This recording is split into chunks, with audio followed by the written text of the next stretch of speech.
Welcome to the Extra Literary Affairs podcast. We provide fiction reviews for the lit, curious reader, because why not try a little of everything? Our scholarish approach and cozy book club atmosphere makes literature accessible to everyone. Whether you're a casual reader or a devoted bookworm, join us on our literary journey to explore all genres.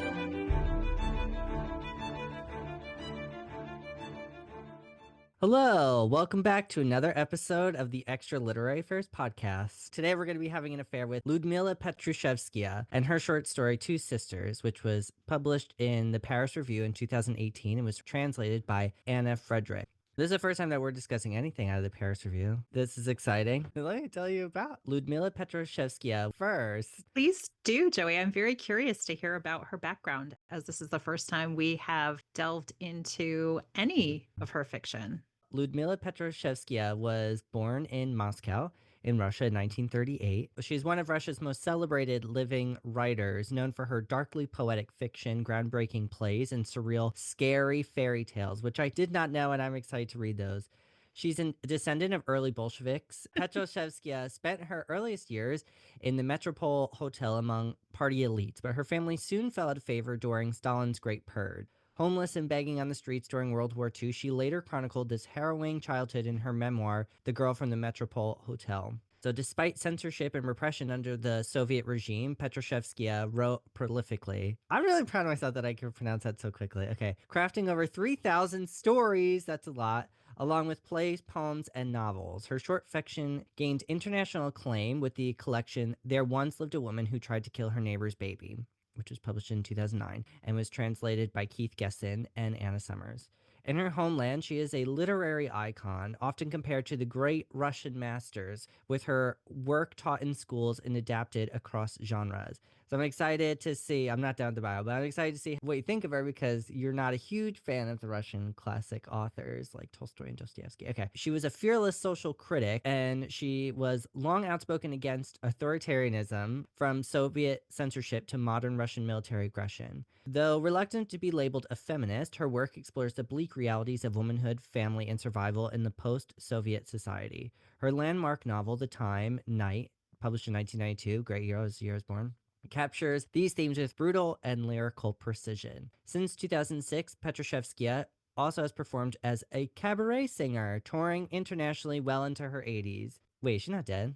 No, still No, very much she's alive. still living in Lithuania, and she remains an enduring voice of dissent, artistry, and resilience. Joey, thank you for that bio. As you mentioned, we learned about the story from the Paris Review, and there happened to be an interview with her also in a different edition of the Paris Review. And when I read that, I was like, okay, this story that we read today, Two Sisters, makes more sense to me now, looking at the context of her actual life. And I was charmed, as you were, with the wait, you are also a fairy tale writer for adults that are scary and probably very interesting. Okay, sign me up for that. I'm interested. And also in your 80s to say, surprise, surprise, today is the day that I am a cabaret singer.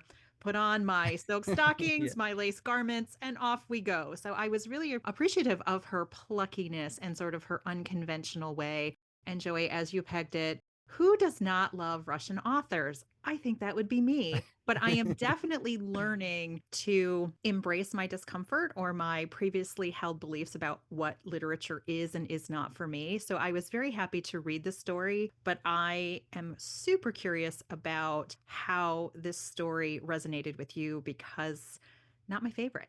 But I would love to hear a summary of the story so those who have not had a chance to read it yet will be able to make their own opinion about the story, if it works or doesn't work for them. Okay, so this story, Two Sisters, is about 85-year-old Liza and 87-year-old Rita, who are impoverished sisters surviving on meager pensions, sharing a frugal but orderly life in their tiny apartment. Their days revolve around scavenging for food, knitting from discarded wool, and reading library books. When Rita falls gravely ill and the ambulance fails to arrive, a desperate Liza, I don't know if I should say Liza or Lisa. It doesn't matter. I'm going to say Liza. I'm going with Liza as Yeah, well, like Liza Joey. Minnelli. Yeah. Correct. Lies, Exactly. and she was in Cabaret, Liza Minnelli. All right, Liza applies a mysterious old ointment to Rita's lips and then her own, fearing it may be poison. Instead, they wake transformed into young girls, their elderly bodies gone. At first, they rejoice in their renewed youth, but reality sets in. They have no documents, no money, and face suspicion from neighbors. Their old struggles, hunger, threats to their home persist, now compounded by the challenges of being children in an unforgiving world. After recusing their former park acquaintance, Jenrikovna, from a stroke, they move in with her, posing as her granddaughters. With her help, they enroll in school and begin rebuilding their lives, though Liza chafes at the restrictions of childhood. Haunted by the lost ointment, they dream of restoring Jenrikovna's health while navigating their second chance at life, this time together with the wisdom of age and the vigor of youth. Their bond, tested by time and hardship, remains unbroken. Okay, that is the full summary. So, Jennifer, why don't you tell us what you thought about this story? And I'm interested why you didn't like it or why it wasn't for you. Well, I love the summary that you just gave. A lot of Mm-hmm. parts are missing, which are also great because that's why it's a summary and not a comprehensive encapsulation of the entire story. So let's start with some of the things that I did like. So I did like that there were some bits of humor in this story, even though it's dealing with like an extremely serious subject matter. And I did appreciate that. I loved that the author, once I learned more about her background, as I said, this completely made sense to me. She had a very troubled home life as a child. She was abandoned by her mom for 4 years and left with her grandmother and an aunt who were very resentful of having to take on this quote unquote little brat. So they were Mm-hmm. not really excited about that. And that language comes up in this particular story. When you pitched this story to me, you're like, Jennifer, here's a story. You're going to like it because there's some magical realism in it and it deals with themes and topics that resonate with you. So, yes, I did appreciate the wisdom of the older people being transformed magically with this ointment. We don't know Mm-hmm. what was in it. And then magically the tube disappears. It just showed up one day and now it is missing and it cannot be used again. I loved all of those pieces, but I think it was so contradictory. And I will talk about that. There were many points in the story, and I've read it a couple of times. I've taken my notes, and I was like, wait a minute. Like, what you just told me seems to contradict what you just told me 2 minutes ago about the sisters' personalities. Rita is the oldest sister, and Liza Mm-hmm. is the youngest, and they have sort of been intertwined their whole lives. Like they split apart when they were of childbearing age and had their families, but now they were in this kind of lockstep to their death. And I think in some ways it's a beautiful celebration of sisterhood. And it's also for me a condemnation of the fact that you can never escape your family and sibling bonds. And for me right now, I think I'm really chafing at the bit with my responsibilities of being a sibling. So that I think is on a Same. personal level why that same. Yes, I don't have a twin. They were not twins, but I think we can understand that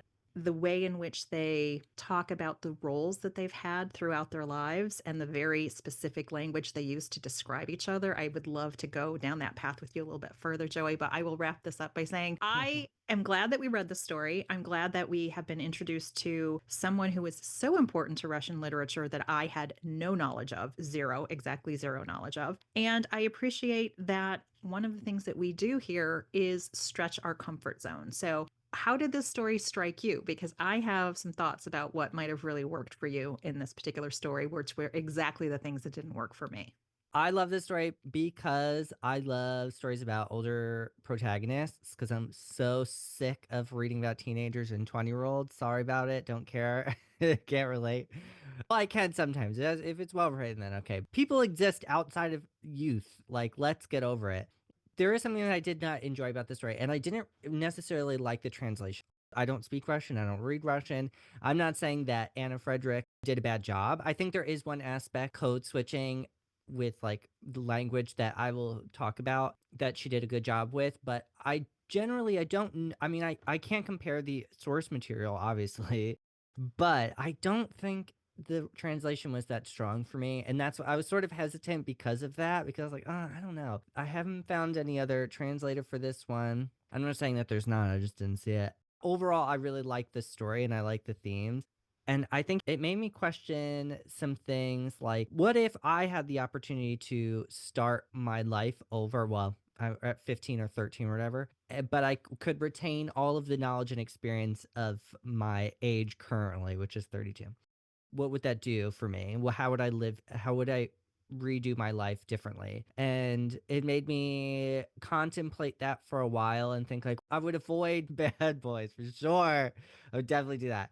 But it would lose the spontaneity of life. And that's how you get to be experienced and wise, is that you make a bunch of mistakes and then you learn from that. So you are sort of losing a huge part of your life if you can no longer make the same mistake. But I really like the idea of how they sort of thought about memory and the passing of time. And there's one quote in particular, but life will gallop by again like a dream. And I thought like, "Oh my god, that's such a cool way to think about life passing, where it's going by so fast. It feels slow at the same time in the moment, but when you look back, you're like, wow, how how am I 32? I swear to God, it was just my 10th birthday." Okay? And so I really liked that idea. And I thought there were some timely things in this where the sisters are pretty independent in they're pretty self-reliant, like they can sew their own clothes. They could forage for their own food. I mean, maybe not not the best, they steal it sometimes.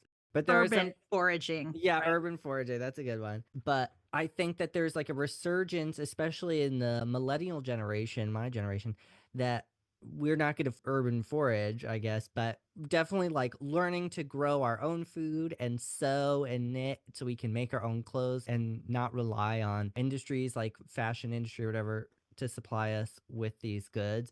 Overall, I really did like it. I just did not care for the translation. Maybe there's a better translation out there.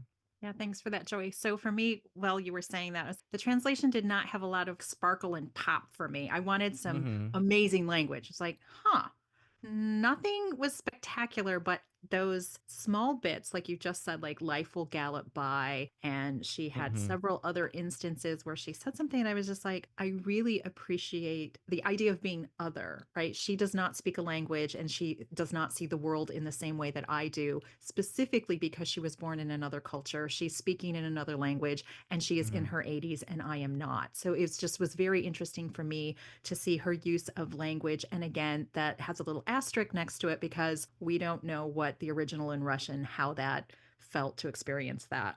Mhm. What I did really, really find charming in the story, and I was like, oh, she did a great job with that, is when they turn into teenagers and they're both like, wait a minute, we're no longer old. Look how beautiful our skin is. Look at my hands. They're so great. And they were having that moment of, oh man, you, as I always say, youth is wasted on the young. So they were very much Mhm. excited about that until the older sister's like, hey, do you remember what being a teenager was like? It was not awesome. And Yeah. we are out here in the world with no protector. And at any time, some creepy person with bad intent, including the band of teenagers that also were causing havoc in the neighborhood, that they were just very exposed. So they said, even though we had a lot of hardships in our adult life, getting all the way to the mid 80s, right? Now they just like jumped 70 years back, right? It's like, okay, we're just going to rewind the clock 70 years. That's a lot of rewinding. Mhm. That the older sister was like, oh, no, I am not going through motherhood and childbirth and getting married and watching everybody die and losing our parents. She's like, I don't have any interest. I don't want to replay that in my life. And the other sister's like, she acts as if none of that had ever happened to her. She's like, woohoo, I'm a teenager. This is going to be so great. And I think the way that Ludmilla, and I apologize for not being able to articulate her beautiful Russian last name, but the author did a great job of saying, of doing this, as you would say, maybe like this code switch. She's like, okay, this is how I speak as an older woman, but now I'm going to use the slang of the kids on the street. And so when she Mhm. did that in speaking, I was like, that was so well done and felt so believable to me. And using words that you're like, that 80-year-old lady was never going to say that. And that their personalities also transform. She's like, oh, guess what? We are now teenage brats.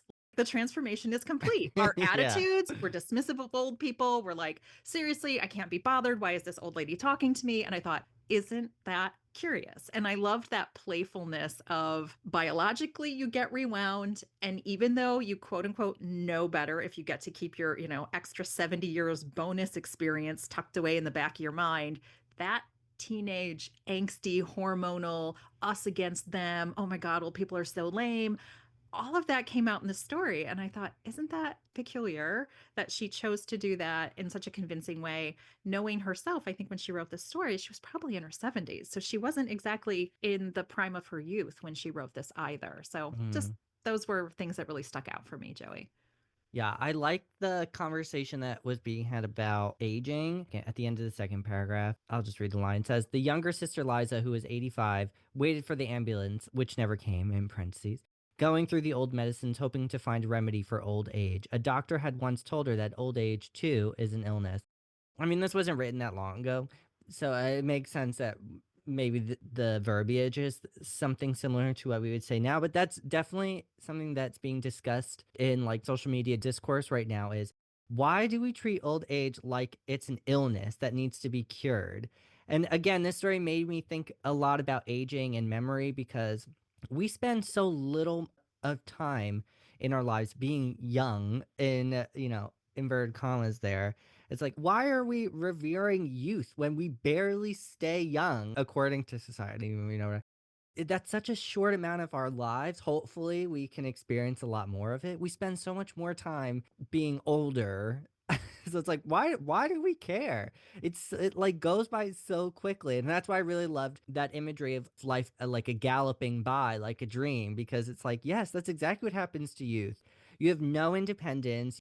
You don't have financial independence. You have very little choice in the matter when when you're young. And so it's like I really loved how they were trying to weigh the pros and cons of being old against being young in this story, where they're like, okay, now we don't have to wear crappy clothes. Like, we have to wear fashionable clothes. Like, we can't just eat bare minimum food. Like, we're still growing now. So now we have to nourish our bodies. And I just thought it's such a good idea to explore this in a story like this. And I don't know that we're supposed to really connect too much to Rita and Liza. I feel like it was more of the commentary, the themes that were in it that were the bigger part of the story that we're supposed to pay attention to. And they're sort of like the medium for us to learn about that. But yeah, I really love both of their impressions of what are they either not looking forward to or excited for. Because definitely Rita's like, hell no, I am not giving birth again. I don't want to clean or cook after them.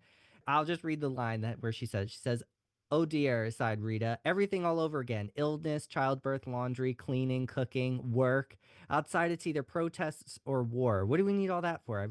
Everyone we loved is gone, and I'd like to be with them." So there's this reality that Rita can see because she's the older one, and she's obviously the more logical one. It also reminded me of Sense and Sensibility and those characters where she's like, "No, I'm aware. I know it happens next. Okay, I was there. I've already done it." And Liza's like, "No, I want to have a bicycle and I want cute clothes and I don't want to eat this gross food. I want to eat sugary sweets now." And Rita's sort of like, "No, I did all this and like I'm ready to go." And I think that's something, I don't know, maybe that's just like something that I've been hearing more lately in just like my own circles here. This idea that older people who are reaching the end of their lives are like, "I'm ready to go. I'm tired." I would like for that to have been explored in this story a little bit more of this must be such a burden to Rita to be like, I have to redo this. I don't have a choice. I can either take my own life, or if this plays out the same way, then I'm going to live a very long life here. Thank you for saying that because I just did the math. So if you're 87 and you add another 70 years on there, you're 150 years old. And she's like, Woof. oh, please no, I don't want that. Yeah. And the quote that you started us off with, which I highlighted as well, the younger sister who was 85 waited for the ambulance, which never came, going through the old medicines, hoping to find a remedy for old age. A doctor had once told her that old age too is an illness. And in the margins of my copy, I wrote, the remedy for old age is death. And so Yeah. I'm coming at it from a very stark and dark place at this moment. And there was a way in this story, in my mind, that I could see first read through that Rita was dying. They knew that. She puts Mm. the magic lipstick on her lips. She puts the ointment on her lips. And then her sister's like, oh no, what if it's poison? I better take it too because I don't want to live without my sister. And they both have this hallucination dream where they see black things like falling from the sky and the ceiling. And then they kind of wake up transformed. And I was like, yeah, girls, you're dead. I hate to tell you, but like you're dead, dead, like super dead. Mhm. So that's how this is going. And this is all just like an imaginary thought experiment. And I was very relieved for them in some ways that they had been released of their burden. And as I was reading the biography and the interview of the author, she also had like a really rough upbringing. And so when she talks about, when Rita's and Liza said this, well, she's like, I was never a kid. I never had any of the niceties of being a child. And the one hopeful message I had is like, oh, if they had 70 years of, and I believe this was still set in the Soviet Union, this feels very Russian. They're eating borscht and they're wearing a Mhm. headscarf and they're just doing these things. I'm like, this feels very old and just not of my time, even though it wasn't 1800s. It just didn't feel super contemporary for me. Mhm. They had seen a lot.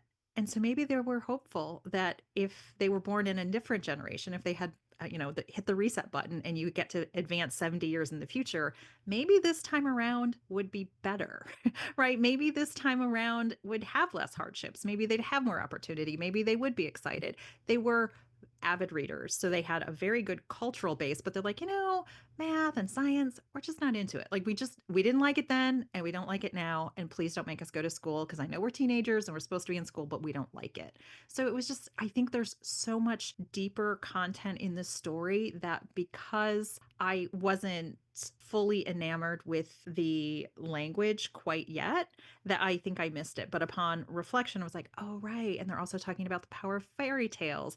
And can I take you to the death scene of their parents? Mhm. I was like, man, really? We probably highlighted so much of the Oh same my gosh, stuff Joey, because I I am have the all about same the thing. highlights. Every single thing is highlighted. And I was like, you know what, Joey reminds me of? When you highlight every page, it's very hard to discuss Yeah. all the things. In a I 12-page story, you have 11 pages of highlights. I'm like, yeah, I guess you have to that is color correct. code. Yes.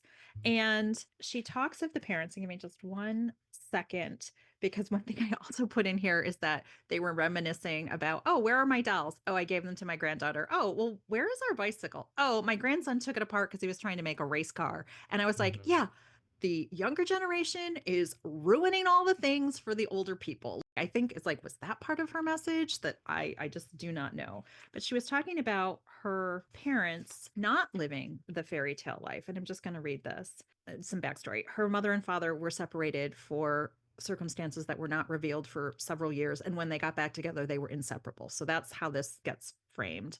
It says father and mother died a day apart. Father went first, and mother didn't get up after that. And in the morning, she was gone. At their funeral, people called them lucky, comparing them to a couple in a fairy tale who lives happily and died on the same day. But that wasn't exactly true.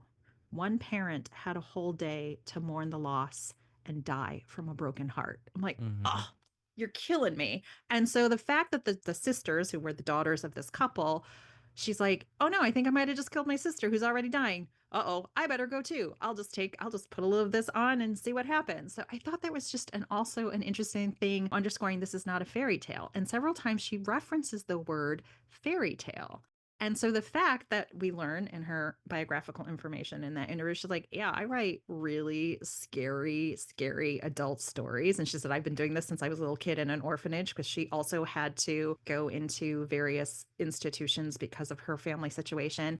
And Mhm. she was like a born storyteller. But even in that interview, she's contradictory. She's like, "Oh, I grew up reading, Joyce and Maud. That's how I learned my writing craft." And then she's like, "No, I was always writing. I wrote my whole life." I'm like, "Well, what is it? Is it because you were inspired by other writers?" Or I'm like, "I'm 5 years old and I started writing." So I just think the precociousness of, as you say, of memory, of self-reflection, of who you decide you're going to tell the world that you are, a lot of those themes seem to be playing out in the background of her life and also of this work. So I thought that was just super interesting for me, Joey. So maybe perhaps I'm more interested about the author and her lived experience than I am of this work in particular. But I don't want to judge the body. As you said, she wrote 3,000 short stories or something along that magnitude. So I'm like, there might be one in there I love. Who knows? Yeah, that's a ton. Don't think I've ever heard of someone writing that much.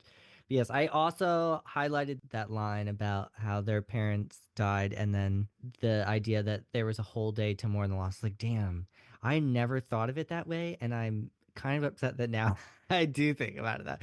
Like, it's like a beautiful sentiment to be like, "Oh my God, that's devastating." But that is something that we would probably say to comfort somebody else. Be like, "Oh, well, at least they died." like, that's not the best scenario, but, at least they didn't have too much time without their loved ones. Like, no, but they had it a whole day. And as this story is talking about, time moves at different paces depending on where we're at. So, a whole day without this person that you spent your whole life loving and knowing feels like an eternity, I am sure. And that is a devastating sentiment in this story that I was like, damn, I wish I didn't know You that. die of a broken heart. That's what she Yeah. said, right? It's like, well, that sounds pretty painful and unnecessary. Yeah. And to go to the code switching part, because I And was like, Joey, oh my can I God, this is say so funny. one more thing about death before we transition there? Yeah. The girls who didn't die made a lot of plans that first night. That's how she describes the girls as they realize that they have the rest of their lives together. So that reminded me of our Clarice Lispector story of the smallest Hmm. woman in the world. Of, you know what? The best part of my life, I did not get eaten today. I am still here. And I was like, isn't that an interesting thing? So the girls who did not die spent a lot of time making plans. It's so funny that as I was making notes, I did not read any biographical information about the author, but in my notes, I put this sort of feels like a fairy tale to me. So I think like maybe because she wrote so many, or I don't know how many she wrote of those, but she writes fairy tales that came through because it did feel very fantastic. Obviously, there's magical realism in here. We don't know where the magical ointment came from. We don't know what it's made of. We don't know where it went or why it disappeared. So there's a lot of unexplained magic, which makes sense because magical realism. But for the code switching is when they meet Jen Rakovna in the park, and she says, "Girls, can I ask you something?" Said Jen Rakovna. "Huh?" said Rita, while Liza got up saying, "Screw it, let's get out of here." I mean, it goes on that conversation. It's just so funny that like you were saying, they fell right into the pace of being a young person, but not just a young person when they were young, a contemporary young person, which means they had been paying a very close attention. We know that they're being harassed by the youth of their apartment building. So they have a lot of exposure to that. But to be able to retain that information and then reuse it in the correct context means that you're, number one, very smart. Okay. And that's just like a complicated thing. Like, even as, I mean, I'm younger than you, obviously, but when I use millennial terminology, you're like, what the hell are you talking about? But when Gen Z and younger start talking, like, what are you saying? Like, I have to look stuff up. So, Relatable, Joey, relatable. yeah, and I mean, that happens to every generation, so it really impressed me that the author put that in there, that they were able to immediately blend in with that correct age group that they were now a part of, because it would have been very obvious if they came out speaking the way that they would have spoken 70 years ago. People would be like, "What the hell are you Did you what are just you fall from saying?" space? Like, Yeah. where are you from, lady? And Joey, I love because they said they had listened because the kids were so loud in the courtyard.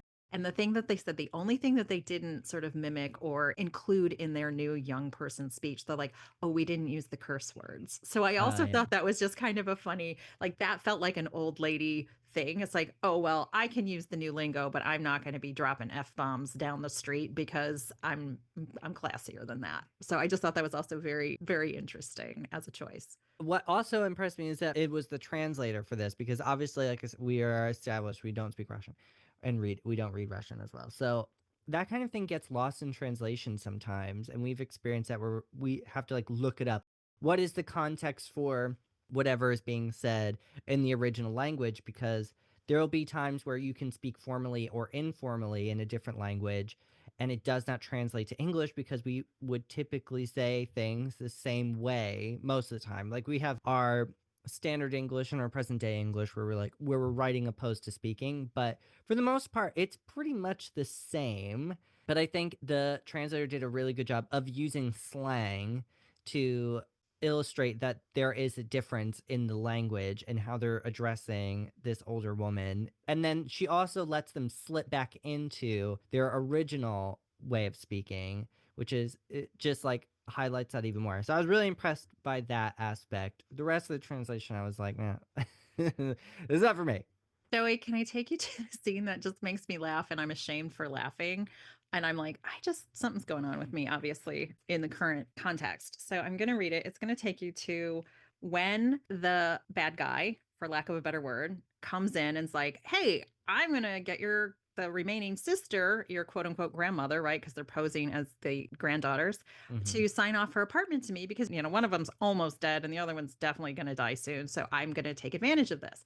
And the girls are like, we should do something about this guy. Like, why don't we go get the special ointment and put that on him? And I just love this. So she says, he's a nutcase and a crook, declared Liza. Liza, how many times have I asked you not to open the door to strangers? Mama also used to tell you. Now we are in this mess all because of you. I'm still small. And Liza cried bitterly. Loud snoring came from the next room. Look, proposed Liza. Let's find that ointment and use it on him.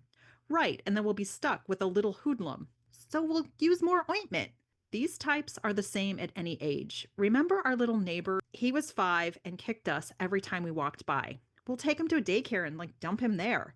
Then we better cut his throat. Have you lost your mind? He's an aggressor. He wants to take our home. True, but he has nowhere to live, nowhere to sleep. Can't you see that? You always pity everyone with me. I love this. Well, if you're going to be a little baby asshole at 5, we might as well just end it now. And I just thought that was just a funny thing to say. People in this worldview that I am getting from the author, people are sort of born bad. If you're 5 years old and the kid is kicking you, he's going to turn up to be the guy who comes into your house, takes his shoes off, and falls asleep on your bed with no invitation. She's like, no, we've got to terminate the bad seeds. And I just thought that was just an interesting thing because I also, just when I said that, it makes me feel it is like the Goldilocks and the Three Bears and all of the fairy tale things of an intruder comes into your home and how do you deal with them? And it's just very, very interesting. And then they pull a hoodwink on him by pretending, like, again, just like a fairy tale, Mhm. put on their disguises. She's like, we painted lines on our face and put crackly flour and water paste on us so we could look like old ladies. So I thought, oh, what an interesting mask. You should have used egg whites. That it all was, Yeah. that's totally a thing we could do. And I just love that they did this little stage production inside. They slam the door and they're like, oh, grandma, thanks for coming back. This bad guy is bothering me. And it worked. The guy ran out into the street without his shoes. So now we have a guy, again, no shoes. So I just really loved I don't want to say gothic horror, but it's like, oh, solution to the problem? Slit his throat. Moving on. Yeah, I mean, I could see where she would be considered to be amongst the greats like Dostoevsky and Tolstoy and all the others. I haven't read a lot of Tolstoy. I've read more Dostoevsky, but I can see where the influence is coming in from that. It feels like something he would he would write. It's like, oh, I'm just gonna kill this person. It'll be fine. They're in my way, and I got a good reasons. Don't worry about Yeah, Joey, it. I wrote in my notes baby thugs. So if you're a baby Yeah. thug, you're going to be a big thug. So we've got to be eliminated for the greater good. Yeah, and I don't know if this was the intent of this story, or maybe it was just me, but by the end of the story, I felt like it was kind of ambiguous if any of this actually happened. Or maybe I just was like, wouldn't this be a cool twist? Mom, it wouldn't be a cool twist to be like, oh, it was all a dream. That's a shit ending. But to me, it was like, how can we determine if this was just a fantasy of two little girls or if this was actually magical realism? I'll just read the very last part. So the two underage grandmothers slept and dreamed of finding the magical ointment for their beloved Genrikovna. In Rita's dreams, Genrikovna resembled their mother, stern and beautiful. As for silly Liza, she dreamed that Genrikova was lying in diapers, and she and Rita didn't have enough milk for her. On Saturdays, they went to the metro station to sell socks and mittens. Perhaps you saw them there. So to me, there's really, maybe if I read it again, I can try to find more textual evidence to support that instead of it being just a theory. But to me, I thought, like, what if this is just their fantasy? Is that they were old ladies, they had magical ointment, blah blah blah, and Jen Rakovna is actually like their grandmother, or it was their real mother, or something like that. I don't know. Maybe it's just me. Maybe I'm way off, which is totally fine. No, Joey, I started and was like, yeah, you're both dead. You just dreamt up the whole thing. So I will buy into that. No. I jumped off of that bandwagon very quickly at the end of the first page saying, no, no, no, Jennifer, it's magic. So we love magic. Mm. So why can't they have this magical redoing of their life? But what came up for me as you were talking about that last line really stuck with me because, perhaps you saw them there, selling their goods at the metro station. Obviously, poor kids are everywhere. They're timeless. They go through history being industrious and doing whatever they can do to survive.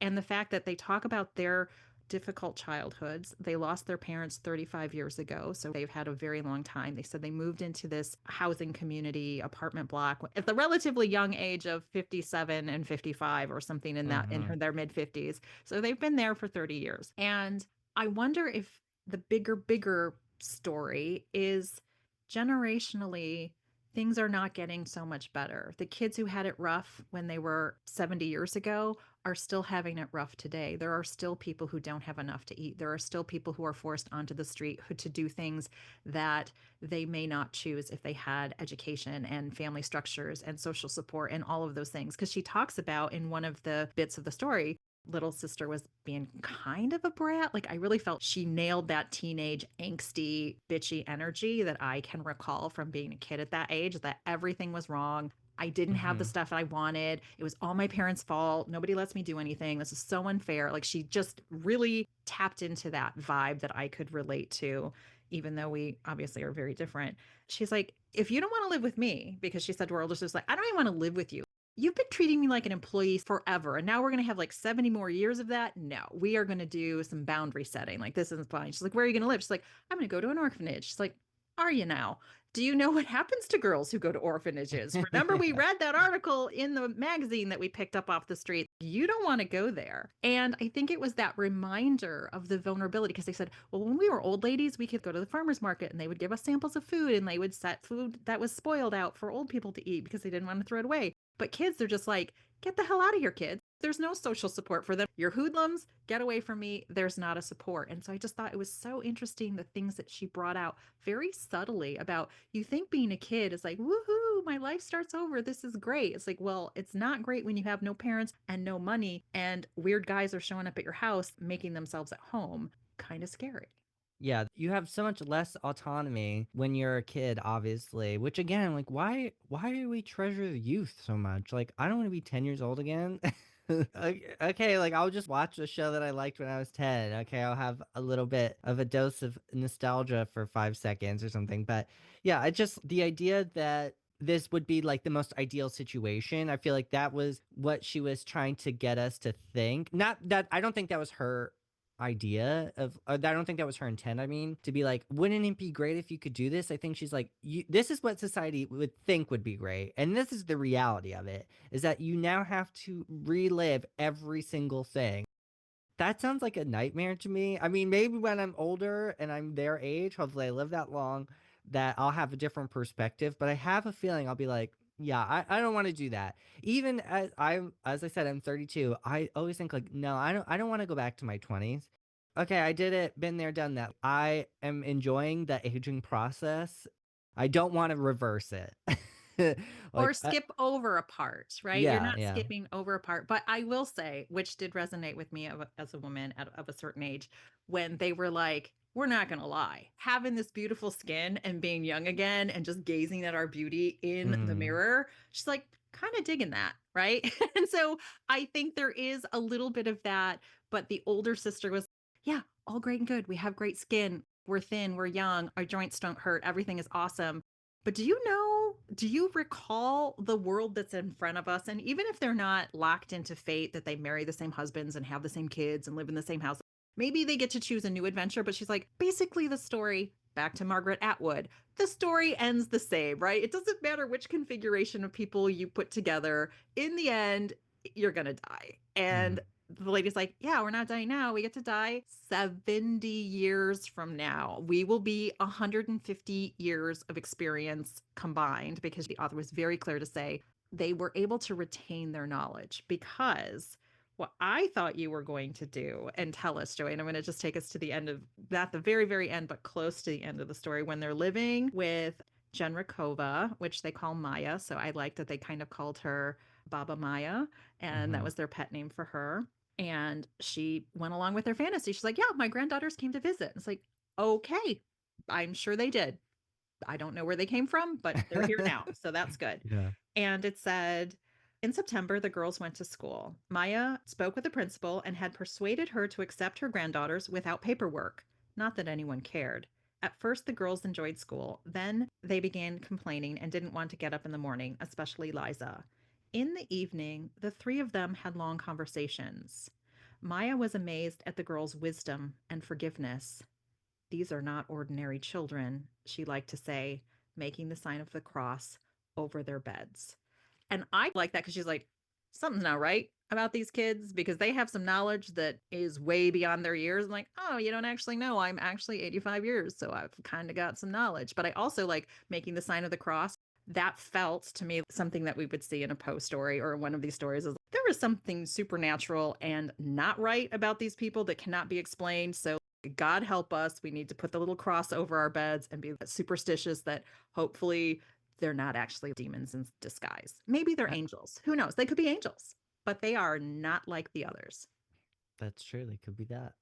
Uh, Did you find any humor? Were there any scenes that just made you laugh? I don't know if I laughed. Like, I don't think I actually LOL'd. But I thought the whole story was humorous. I thought the whole story was pretty, cause it was kind of funny, except for the stuff that was like, oh shit, I have to really contemplate death and life here.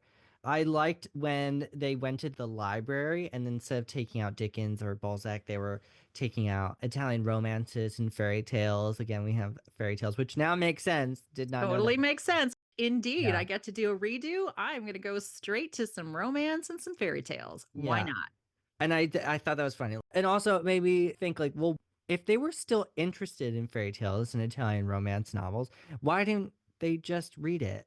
Having to navigate societal expectations all over again, which is probably the most annoying aspect of having to redo your youth, is because now they are aware that they can't just wear the same jacket and share that jacket that they made. They have to wear things that are now current and contemporary with their new age group. And so I thought like, wow, that's also something that I think as I get older, I take for granted is that I care less and less about what these expectations are. I don't care to stay up with the latest fashions. Do I know what they are? Yes, I do. Okay. But it doesn't mean that I want to stay on top of it. You can really like start to cater to what obviously we are both adults, so we both know this. But you can start to be like, well, I'm leaving this behind. I don't care for that. This thing doesn't, I don't care for that. That's not part of my personality. And then you can take up other things. I was just wondering, like, well, what if you were still interested in these things and you could still read Dickens, but you could also pick up fairy tales or romance novels? Like, you could do both. You can be both things at the same time. But obviously, they're writing in a different society at a different time, or sorry, they exist in this story at a different time and at a different place globally. So there are different expectations. So obviously, when you're older, you're expected to be very serious all the time. Societal expectations were Yes. limiting what they thought they were allowed to read. And I appreciate that you took us there, Joey, because for me, as you said, if you wanted to read a fairy tale or an Italian romance, the library is free to everyone. Why didn't you make that choice? And I think one Yeah. of the things that came to me in this story is that the author did a great job of reminding us of the angst that comes with being a teenager. The younger sister said, do you remember I just cried the whole time from 13 to 15? I just cried the entire time. I can remember being a young woman wondering, when does my life start, right? I'm 15. Have I peaked? Is this my life? What is happening? Am I ever going to get a boyfriend who's going to kiss Yeah. me? I'm just very, very concerned about those things. And the angst of being, especially in adolescence, we know, through our growth cycles and maturity, of being hypersensitive to the opinions of others. So, as you said, it's like, oh, in my 30s, I'm a little less hung up, my words, not yours, on what other people's opinions are. If I don't have the Mhm. jacket that looks like the cool kids, it's okay because I'm cool in my own way. And I love that when she said they were looking through magazines to see if they could sew their own clothes that would at least look more modern than the things they had. They took apart the baby clothes that they had left for their children, their grandchildren, and their great grandchildren. We're not saving this anymore. I need new frills on my new frock that I just made for myself. So I'm not saving anything for you guys. I'm finally living for me. So I thought that was just also an interesting thing for her to put in that story. And they were very clear, as you referred to in the beginning, they were very resourceful. They knew how to do the urban foraging and try to find places where they could get free food, even if it wasn't first run. They were still able to survive and to create their own clothing. And they said they wore multiple big petticoat skirts because they were cold. It's not, I'm not making a fashion statement here. I just physically needed that. And they said, oh, and this was so sad for me, Joey. They were like, we have one mitten and one glove. and we don't have two. So we have to just share the one jacket. You can wear the glove today, Joey, and put your two hands in it. And I'll just wear the mitten and put my two hands in it. Man, they are hard up, right? Like they are definitely living Yeah. on the extremes of poverty. And their younger selves, when they went back to their apartment and saw how they lived as their older selves, are like, man, how did we do it? Like, this doesn't even seem doable. I can't believe we existed this way. Yeah, again, it's just like, this isn't good, man. To be like letting older people live like that. I mean, I don't know how all of those, if there were social programs, they have a pension, but I guess that's it. So there was no other way for them to collect resources of any kind for food or clothing because obviously they're wearing things to they're threadbare. And they have to share a glove or a mitten. There was a lot of interesting themes in this story. I would be interested to read more from this author, especially her fairy tales, like I said, and see if I like the translations better. Because I think that I would really like her. And maybe this is because I already like Russian authors like Turgenev and Tolstoy and Dostoevsky and Nikolai Gogol. I was like, I Gogol's got keep to be in there. going. Come on, Yeah, Joey. Gogol is definitely in there. He's up there with Dostoevsky at the top. I can see the magical realism of Gogol and this almost claustrophobic home setting that I can think of Dostoevsky does sometimes in what I've read so far, where it's like it's all happening in sort of like this really cramped room, which is the impression that I got. And maybe it's because I was immediately just thinking of it like that. I would be interested, and I'm definitely going to check out more of her work and see, especially because she's such an important author to Russian literature, the Russian canon. So it's always fun for us to. We just read another one, the last episode, Yes. Tove Difletzen or something like that. Defletson. Yes. Because I'm like, she's not Russian. I'm like, no, we're No, she was exploring Danish. various cultures. And Joey, I just want to take you because one of the things I'm like, who's missing in this story? So the mom and dad are dead and they are acknowledged. Yep, they died. Dad died first. Mom died the next day of a broken heart. Okay, got that out of the way. They don't really talk about their husbands. They don't talk about sons. They just don't talk about Mm-hmm. it. There's two guys. One, the guy who comes in and is like, hey, I'm going to buy this place for you. It's like, not for sale. It's like, okay, well, I'll just lay down and take a nap until somebody comes home and I can deal with them because you're kids. Yeah, And all what do you have summer to say? basically. It's like, no, no, no, really, they're not coming back. Please leave our house. Okay, so we got rid of him. So he wasn't looking so great. The final man that is in this story, which I loved, and this is where I laughed, Joey. Like I literally laughed out loud on this description that it was Uncle Senya. So they go over to Maya's apartment building. It's like, hey, we haven't seen our friend, and they're like, we don't know. Maybe she's getting groceries. Like, or maybe she's dead on the ground. Why don't you let me in and find out? So Uncle Senya, what happened to the one in number 10? Why? Won't open up. Shall I call the cops? How should I know? And Uncle Senya appeared in all his glory, a blue tank top, a furry winter hat, and gray long johns. He'd been shaved about 2 weeks ago. And that Mm. just to me was just such a ridiculous, my dad had a giant Russian fur hat and he would wear those long johns and he'd be I could totally see like that scruffy face, like, yeah, I'm freshly shaved 2 weeks ago. And so I just thought it was just a very funny, comical way that she described this older man. And they're like, well, if you don't want to die alone, you should live with roommates. He's like, no, roommates will be the death of you. Like they'll be the ones who turn you in. So it was also just a very interesting, like, who is that character and how did he get there? And he has like these long old man ears. And it was just like a very funny that they saw through the crack in the door when before he answered it. I just thought she just like a very playful way of describing this older gentleman that I did not feel the same playfulness in the descriptions of the women or the children or anyone else. And then she compared the guy who broke into their house or came into their house to try to get the lease on the apartment. She's also like, he was the baby thug. She's like, no, we know what these guys are like and they're bad and they kick you and you should just eliminate them from the get go and just save yourself the hassle. So, not a super pro dude narrative. That's all I will say. In the biography, they said, oh, she was a proto feminist and she sort of denied that. She's like, I'm just writing stories. I'm not that. So I thought that was also interesting. Like, well, one might see through a lens of feminism that every woman for herself because you can't depend on anyone but your sisters. That's true. I'm sure if we explore more of her work, that we'll find that as a common theme since it's noted there that she was a proto-feminist. I mean, she's still alive, so she definitely could be a feminist for sure.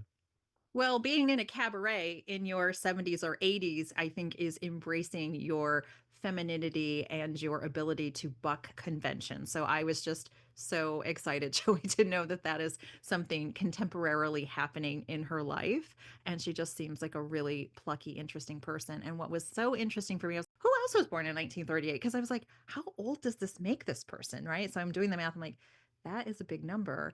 Joyce Carol Oates, who also is very important literary figure, was also born in this same year. And so I thought that was Mm. very interesting. And you will be excited to know, or not excited to know, that your friend, Mr. Voorhees, He he was con- born in 1938. no, he was not. He contracted an illness as a young boy, which was the first time he wrote a short story, which sort of set him on his literary career. So I was like, oh, well, some things happened in 1938. But it also just seems an eternity ago, Joey. Like when you were talking about, hey, I was just 10 years old. It doesn't seem like 20 years have passed or 22 years have passed. I Mm-hmm. think the fact that we're still reading a story by a person who has seen a very, very long lifespan is just also interesting that the story is still relevant and interesting to us today. That older generations still have something of value that can feel very fresh. And yeah, I really appreciate it. Thank you for bringing her into our life. And I would be down for reading another story by her to see, see what is she really up to. Or Yeah, I'd go like see to. her cabaret show. Like either or, Joey. I'm Yeah. down for either or of those cultural events. Where is she? Vienna? Well, No, she was Lithuania. she was Sorry, in Lithuania. Lithuania, in Vilnius, the capital of Lithuania. Yeah. I have a friend from there, so I'm like, I don't know, Oh my maybe. God, tell your friend to go see her and tell us what it's like. Yes, awesome. All right, so Joey, what will we be discussing next week? Something Um, amazing, I'm sure. Next week, we're going to be reading The Switchman by Juan Jose Ariola. Oh, I look forward to that, Joey. And yeah, we'll see you next time.